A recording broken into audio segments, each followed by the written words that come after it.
All right, everyone. So today we're going to talk about our experience with renting. We've rented one apartment and one, whatever this thing is called, like a semi-detached. It's a townhome. Yeah, but what's it called in Spanish? Casa adosada. Okay. That's what they call it here. I don't know. It's a townhome in the U.S. Sorry. Why? Okay. Okay. Wow. We're minus one kid right now because they're at school, but it's still chaotic with a toddler. All right, so my first piece of advice is to make sure that you know the rental law here, and at least that you know your rights, like your basic rights for what to expect. In a lease, there's the whole whether or not you should have to pay the agency fee, how you can maybe get out of that, how soon you can break your lease without penalty. It's a lot different here than it is in the U.S. and also even in Mexico where we were. And it's more pro renters' rights, but you just want to make sure that you know what your basic rights are, so that you know if a landlord might be trying to take advantage of you, or an agent might be trying to take advantage of you, but things that they add into the lease. The website that I find the most useful for that is called CAB. It's the acronym for Citizens Advice Bureau. It's actually, I think, a British organization, but it's all in English, and they're very informative. You'll get some direct links there, and they also have a Facebook group. That's what I've used, and then I find the Ley, L-E-Y, number in their links, and I Google it to find the actual Spanish law as it's written, and then I copy-paste that into Translator. So that's how I got informed about the laws, and the fact that I knew to learn that we could, when we could break our lease legally without any penalty, supposedly, and just basic rights, like what does the landlord have to fix, what do you have to fix, do you need to make sure that you have some sort of thing about repairs in your lease. Okay, so our experience in Zaragoza is that we rented from an individual owner who was also an attorney, and we came to Zaragoza in mid-April of 2021, and within 2.5 weeks, we had secured a place, put down a deposit, and by the end of April, we were moving in. We initially had an Airbnb, and so we spent like the last week of our Airbnb reservation moving into the other place, basically transporting our 18 bags that we had flown into Spain with. 18 luggage bags and via tram. So we would take 1 or 2 suitcases at a time to the new place. And we did that over a series of days, and that's how we moved our stuff. While we were doing that, we were also purchasing, the basic furnitures and beds and things that we really needed to have there. Yeah. The good thing here is that we also have IKEA, so we were able to go to IKEA and order everything and have them deliver it to the house. Yeah, they deliver. Okay, so our experience with this guy was, we met him at the apartment. He showed us the apartment. We were like, okay, yeah, this works for us, because you have 30 days before you need to get a padrón, so we were like wanting to get in somewhere. And it was in the city, it was within our budget, it was big enough, so check, check, check. It's a place that we can see ourselves living for a little while until we figure out what we're doing with ourselves here. And so we went to his office. We paid cash deposit. We had to make a couple different transactions at ATMs because the limit was 600 euros. We had to pay 1 month deposit, no agency fee, and then when we moved in, we paid the 1 month rent, and the lease was 1 page front and back, the shortest lease I've ever had in my life. At the beginning, they put their information and then your information, and then it said basically that this lease follows the urban housing law, blah blah blah, and then it described the condition of the home, which was a little inaccurate. It said everything was in perfect condition, though it wasn't.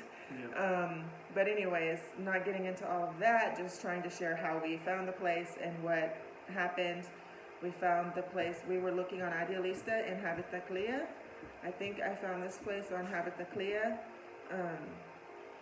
We had been calling for a couple of weeks, but I think that we didn't understand how things work here as far as how long it takes to get contact with someone, when you should expect them to call you back, if you have to call them back, if you should be messaging them through the websites. We used Idealista and Habitaclia, and I mean, you called them. Yeah, and a lot of people were like, oh, you know, you call the office and we have to get someone else to call you back.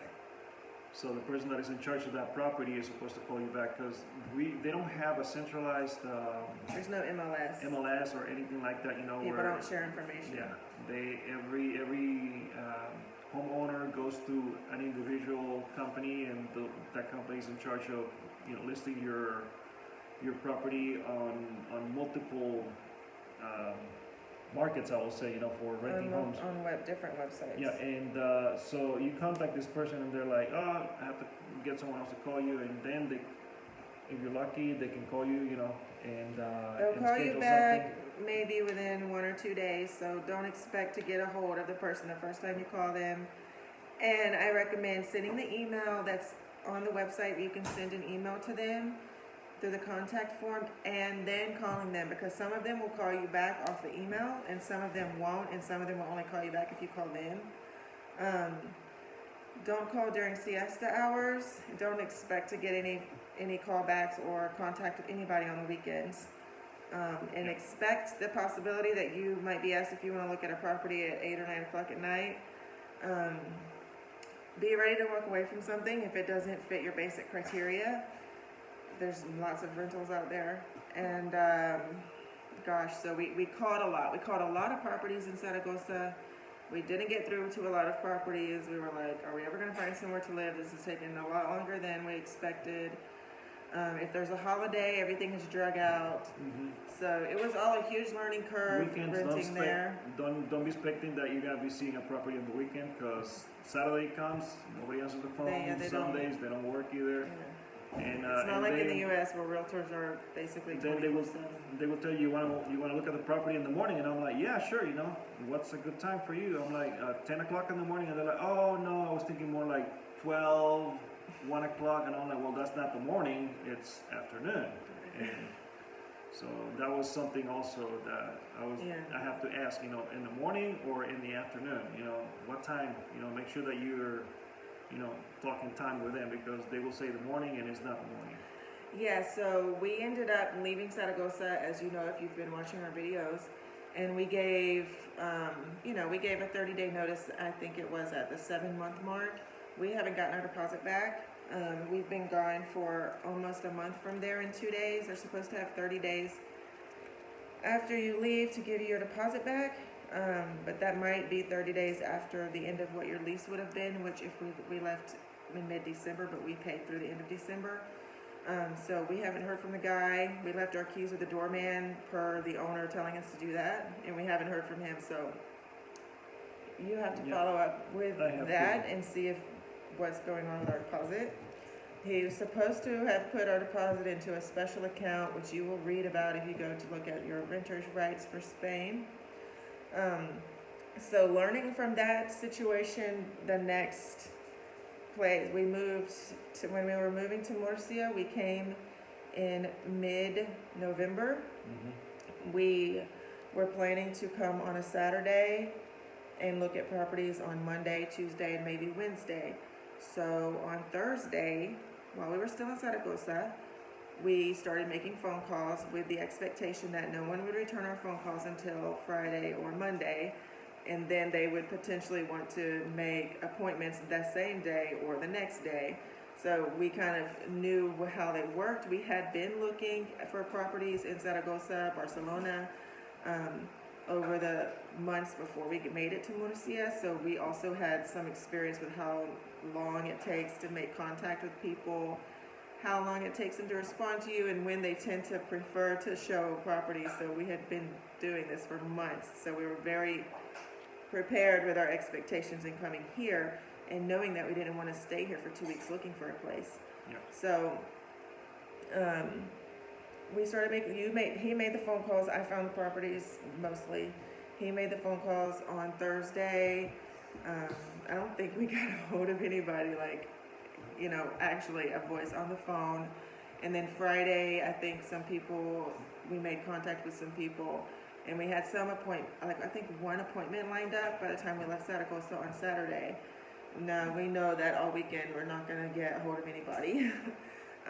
So we made our trip on Saturday, and then that gave us Saturday afternoon and Sunday to kind of see the city on the weekend, which is this Sundays are the slowest day, and that was the one day that we were here before we started looking for properties. It's the slowest day for public transportation. There's less traffic. There's more trash on the ground because people aren't working cleaning it up. Things aren't open. So it was like the low-key day to be here and not really get a good impression of the city, really. That happens during the week. So we rested and we kind of walked around the city on Sunday, I think, just seeing, like, we walked for a couple of hours all over the place, seeing all different types of areas. We don't want to live here, or this is good, or whatever. And so then Monday came around and we had an appointment. We ended up canceling some appointments once we realized how the public transportation did not work as well here as it did in Zaragoza. So there were some properties that we canceled appointments on based on that we wouldn't be able to get to the school efficiently. Because we don't have a car right now. And then eventually on Tuesday night, Tuesday, like at 5 o'clock, we got an appointment to see this place. This was our third property that we saw. Yeah. Because we saw another property that we liked, but the guy did not want to rent to us because we don't have nóminas. Yeah, we don't have a contract. That's another issue, that we had a lot of shutdowns just over the phone with people who wouldn't even consider us because we don't have nóminas. I will call and they will be like, oh, so how are you paying this? And I'm like, with money, and they're like, do you have work here? I'm like, no, I don't. Oh, so we need to have a contract. And I'm like, I don't have a contract, but I make plenty of money online, and I can show my passive income. Yeah, I can show my. Even with the visa, we would try to explain to them there's certain financial criteria that we had to meet to get the visa. So rest assured, like, we have the income, we could show it on our bank statements. But they don't care. They have their checklist, and they want their nóminas, and they want this, and they want that. And so if you don't have it, some of them won't even show you the property. Yep. Others of them will be like, yeah, sure, I'll come and show you the property. But then ultimately they'll say they don't want to rent to you. The owner is up to the owner to rent to you or not. And that was one of the properties that we went to see also. They say, no problem, come see it. And we got there, and then the owner was like, yeah, no, I need someone, with a contract that makes at least this amount of money, Yeah, they wanted somebody who was making like $3,000 a month, which we make much more than $3,000 a month. But the problem is that we don't have the Spanish contract. Sorry, my baby just hit the phone. We don't have the Spanish contract or the nóminas to show, which is the word that they use for pay stubs. Yeah. From a Spanish job. So when you go to see a property, there's a really high chance that you'll also meet the owner at the same time. And I think that that's unusual coming from the U.S. I don't think I ever met an owner of a property that I was living at until I got to Mexico at the lawyer's place to sign the contract. Yeah. And then here you actually will have the agent and the owner, or just the owner if they don't have an agent coming. So that's kind of like, oh my gosh, please, like, let my kids act halfway decent. Which, as you know from watching the videos, they only usually are like, mediocre decent. Okay, so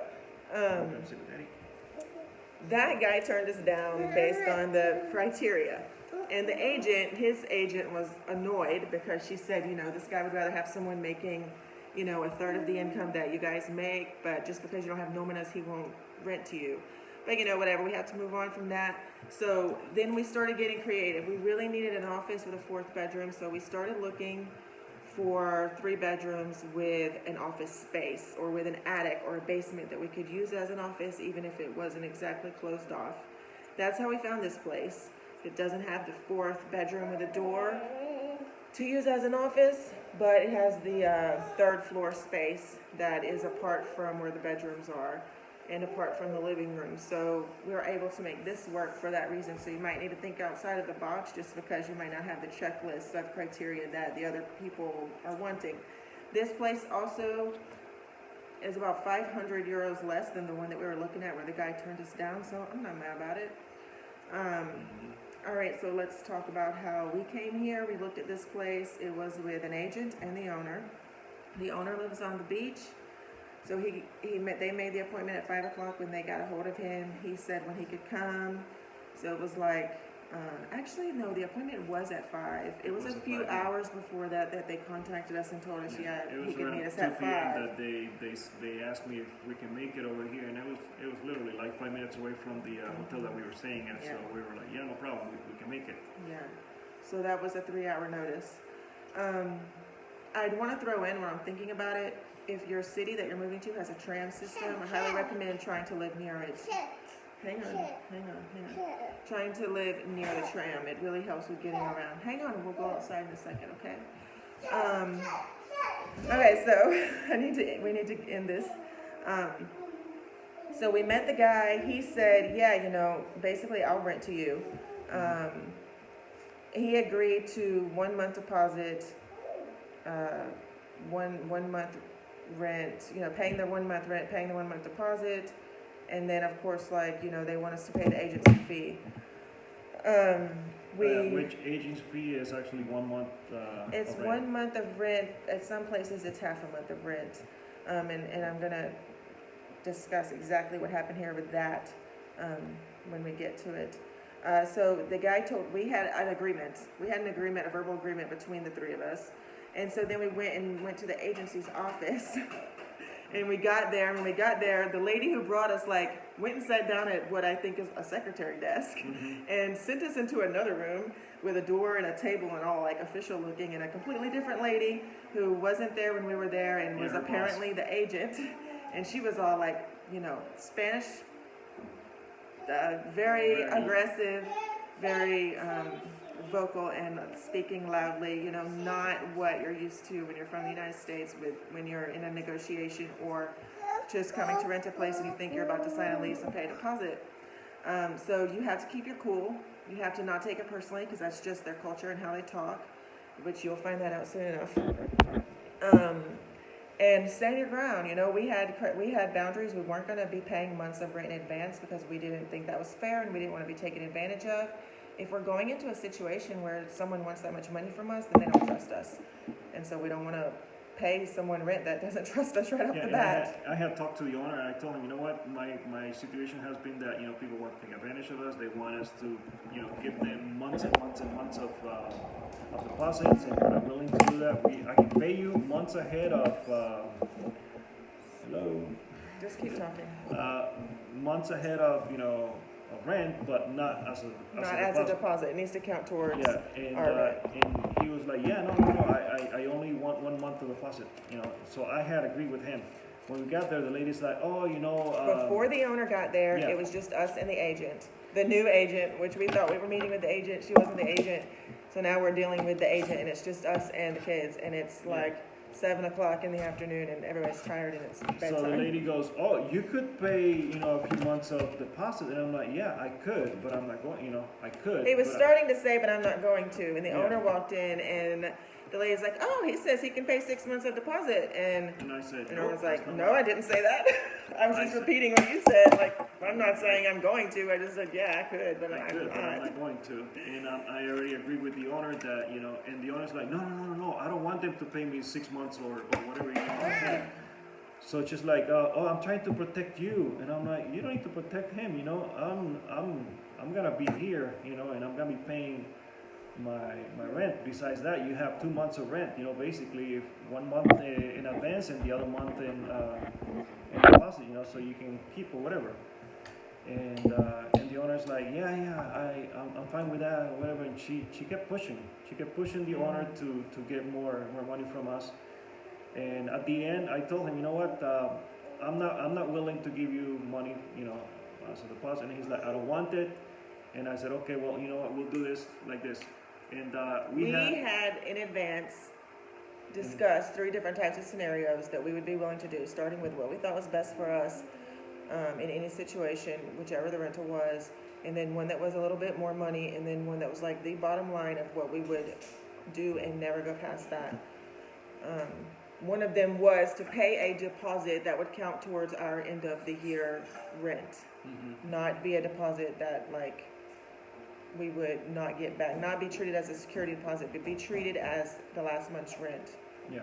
And so that's what you were gonna say, right? Yeah, that's what I was gonna tell him, but the owner was like, I really don't need it, The I extra months yeah, that and, she was asking for. So what we ended up agreeing to is an offering, and the agent, it was basically like, the agent with her hands all up in his face and everything, and she was trying to like force her will. And so he wasn't agreeing to it, and we weren't agreeing to it. So what we ended up agreeing to was to pay 2 months of rent as a deposit towards the last 2 months of our lease, whenever that is.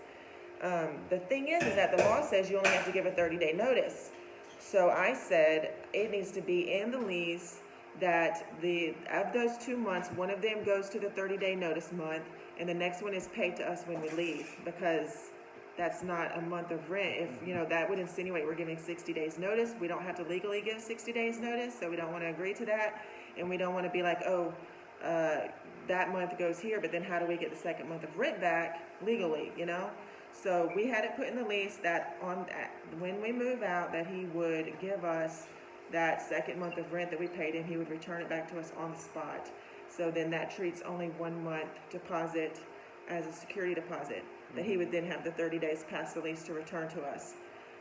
That was a stipulation that we had already discussed weeks in advance over a different property in Zaragoza that we would be willing to do. So I encourage you to learn from the situation and make a list of realistic expectations that are negotiating points. And if someone will not work within your negotiating points, then walk away from it.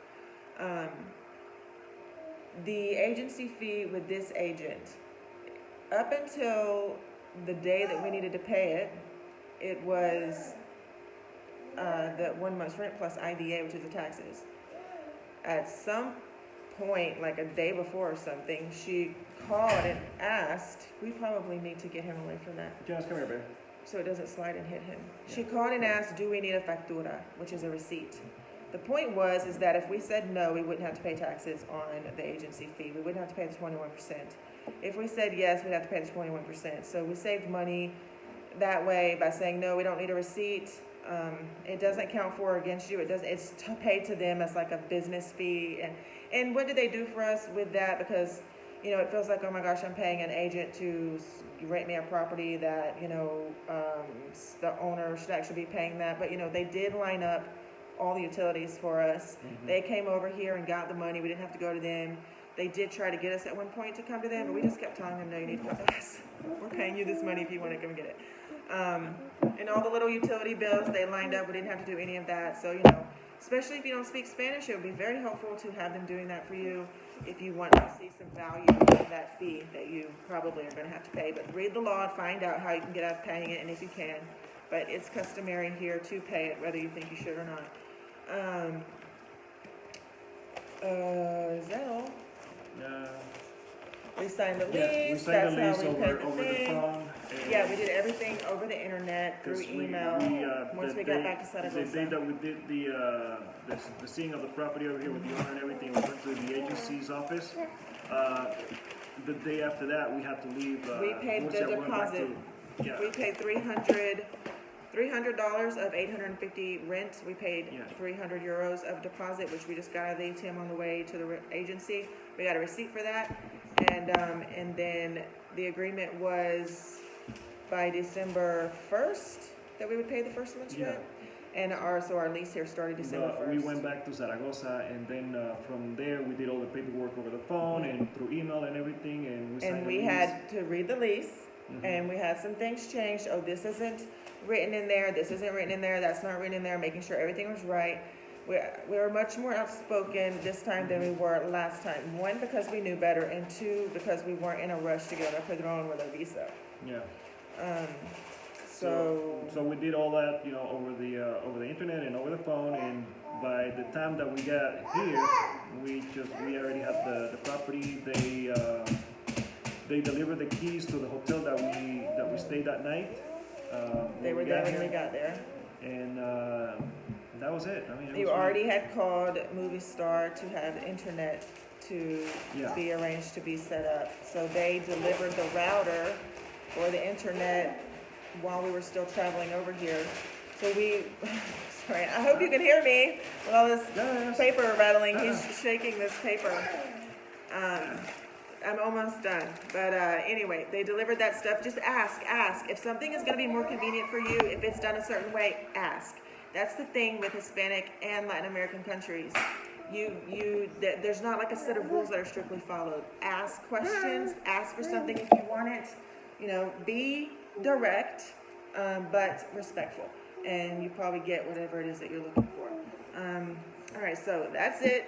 Hopefully we've helped you figure something out or given you some information or clarified some points. And It's gold. once again, if you have any questions, leave them in the comments. And if you could give this video a like or subscribe, I'd really appreciate it. All right, thank you. Bye. Bye.